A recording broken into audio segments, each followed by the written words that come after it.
is because if you have something that you want to go viral, whether it's a video, a product, or a service, a business, whatever it is that you want to go viral, he actually lists out everything you can do and the statistics behind why it works in order to make something go viral. So stay tuned. Like you said earlier, like a lot of his books really find that those small details have huge impacts, Yes. especially social impacts and things like that. Yeah. So as business owners, reading this book, especially for a marketing plan, product plan. He just threw out so many numbers. I'm a numbers girl, and I just love all the statistical data that he threw out there and how he was able to rationalize, but also back it up with pure science and data, how he reached some of the conclusions he reached. And it was great. It's great. I like how he starts with Hush Puppies. I was about to say, tell us what the Hush Puppies. Do you remember Puppies. those shoes from when you, well, for us, it was I don't like think I ever owned a pair. No? No, I don't Hush think I Puppy did, but I shoes. didn't You knew know the brand. Yeah, I knew the brand. Okay. Yeah. So the Hush Puppy shoes were about dead by the 1990s. And all of a sudden, they went, if you will, viral.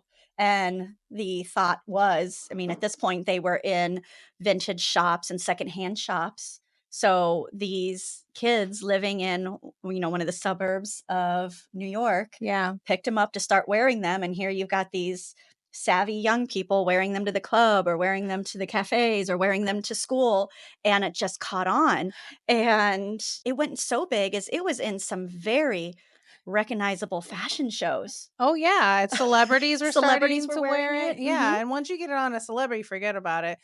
All the kids, especially if it's the right celebrity, all the kids wanted to wear it. It was the thing. Yeah, absolutely.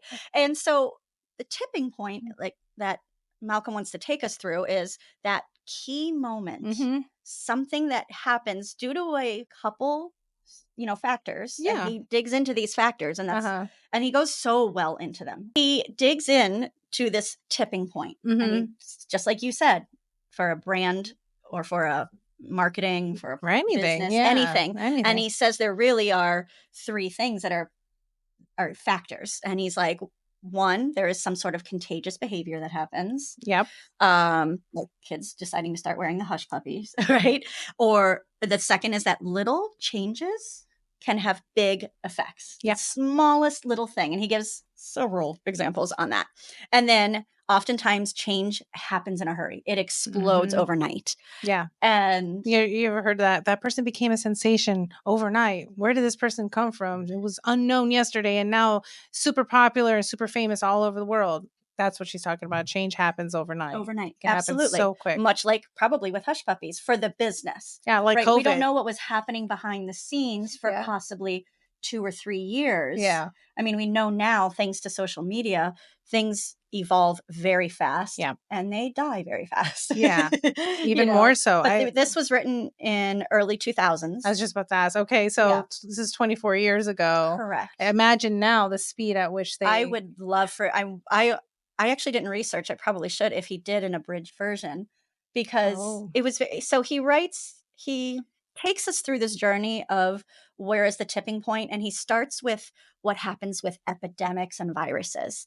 And this, for those of us watching, we've just lived through. No, it's ironic, right? Right. He's talking about an epidemic 24 years ago. We just lived through one 4 years ago. Yes. Yeah. So his examples, like at the beginning of his book, he gives examples of how epidemics would spread, and the only thing happening coming out of the 80s, in the 90s and early 2000, really STDs were on a rampart at that point. He gives some great examples of that. So he says there are actually, I gave the 3 broad topics, but he funnels them into actual rules that he calls them. He says there are 3 rules that every epidemic follows. And he says the first is that the law of the few. Yep. The second, the stickiness factor. Yep. Yeah. And then the third, power of context. So, and that's kind of how we're breaking this, the discussion of this, because the way you and I like to dialogue, I wanted to make sure we have time to go into it. So starting off with proving his point, right? He builds into this on how epidemics spiral out of control.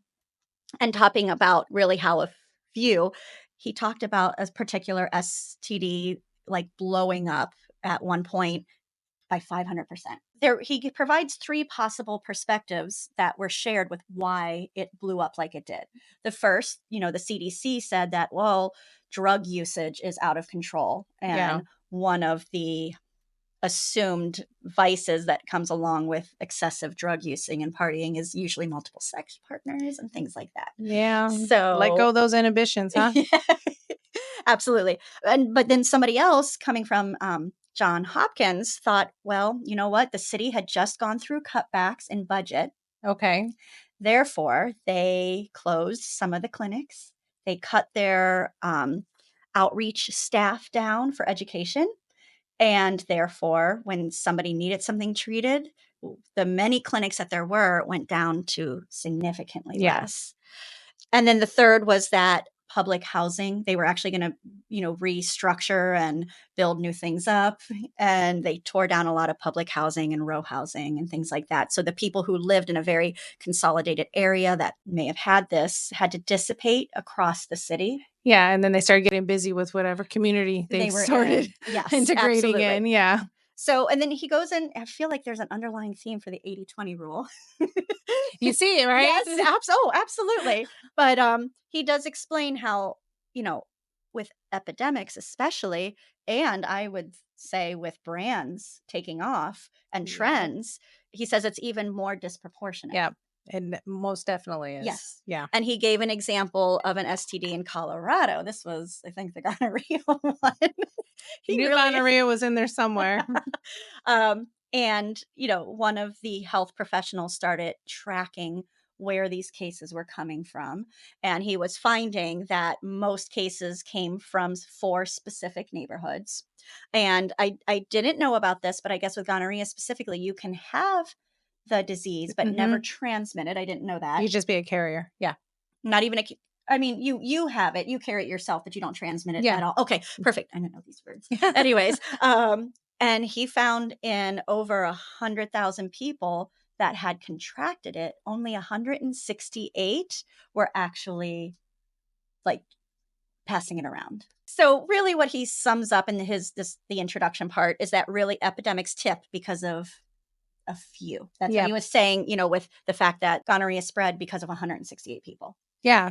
It makes you think, oh, there was just a bunch of people getting busy and everyone, this is how it spread. But really, there's the super spreader, right? The super spreader. We figured out that term from COVID, right? Yes. Well, and he goes on to explain like those super spreaders, if you will, those 168, they were not the average people. They were individuals who were more in a party scene. They were going out more. They may have had multiple partners. So their lifestyle was a lot different than, say, the traditional person. So their lifestyle was extraordinary compared to what the masses were doing. And, So, and he says that this is a well-known in virology, I guess. Yeah. And well, they talked about, he talks about, I can see it on your thing on the screen, about the flu in 1918. We've heard a lot about that because it was exactly 100 years that we actually went through another epidemic, which was COVID. But the principle of virology. There we go. And so it starts out as harmless, but it definitely evolves. Yes. Yeah. At an exponential rate once you get to those super spreaders. And he gives this example of the spiral of it evolving with, I guess, something called a PCP virus or strand, which evolved then into HIV. So I didn't know this. I didn't know this either. I must have skimmed through this part.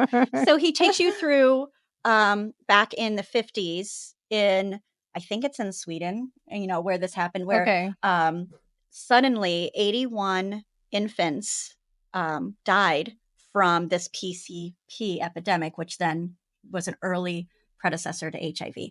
And he through study, there's a suggestion that most likely what happened was a man came back, he had it, he gets his wife pregnant, and then of course he dies from this because it cuts at your immune system. So then when you get something like the flu or a cold, it just decimates you.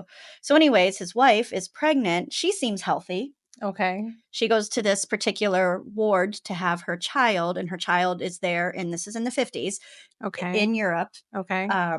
And we know that sterilization of needles and syringes and things like that, I don't think we're quite as, I think the same level of intensity as now we know of how things. So what most likely happened is either from drawing blood to check the baby or something like that, and then the syringe got used on somebody else. It wasn't clean. It infected the other children. Yeah.